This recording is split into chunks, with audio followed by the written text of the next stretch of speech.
naturen og roen, om vi agter at give tilladelse til opstilling af op mod 90 nye møller, så store som havvindmøller på det flade land på Lolland. Der er over 60 i Rødbyfjorden, på trods af hensyn til landskab og turisme og beboere. Tak for det. Og Marie-Louise, du svarer først. Jeg er nok nødt til at få den der. Ja, den mener jeg ikke. Løb. Ja. Der var flere ting i dit spørgsmål, som jeg gerne vil ind på. For at starte med det, du egentlig spurgte om klart til sidst, vindmøller, så har vi jo en vindmølleplan i høring lige for øjeblikket, der vi har sendt hele vindmølleområdet ud og skal tage stilling til det nu og se, hvor møllerne egentlig skal ligge henne. Så de 90 møller, du taler om, det er jo bare folk, der har budt ind, lodsejere, der har budt ind og sagt, vi kunne godt tænke os, eller her kunne vi godt tænke os, eller vindmøllefirmaer, som har foreslået området. Men vi har jo slet ikke i byrådet, vi nu sat os ned og behandlet og sagt, hvor vi vil have, hvor det er hensigtsmæssigt.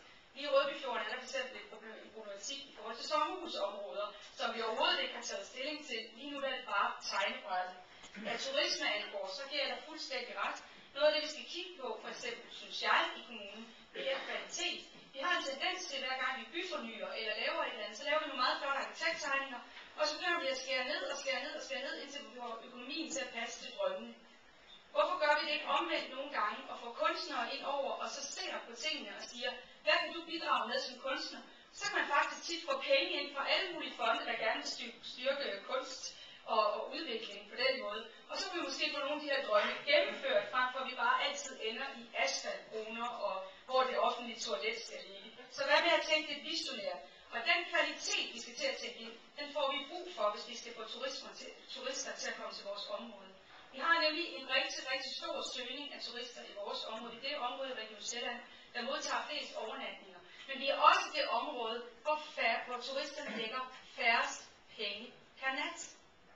Så vi er nødt til at løfte kvaliteten af vores tilbud. Det er den vej, vi skal. Nu vil jeg så gerne spørge, og det kan jo så være borgmesteren, der får lov at svare på det, at er det sådan, som jeg også hører spørgsmålet, at den her lige efter at være klimakommune, så skal det ikke plads til med vindmøller og solceller, så der ikke bliver plads til turisme og mennesker? Nej, det er et meget kort svar. Det jeg forestiller mig, når vi er i gang for at godkende sådan en plan, det er, at man følger det selvfølgelig op med, at man fjerner en masse små møller og stiller enkelte store møller op, således at vi kan producere endnu mere strøm fra færre møller. Det er sådan set det, der ligger i planen. Men jeg mener heller ikke, at man skal overbelaste vores samfund, selvom jeg er meget tilhænger af vindmøller og alternativ energi.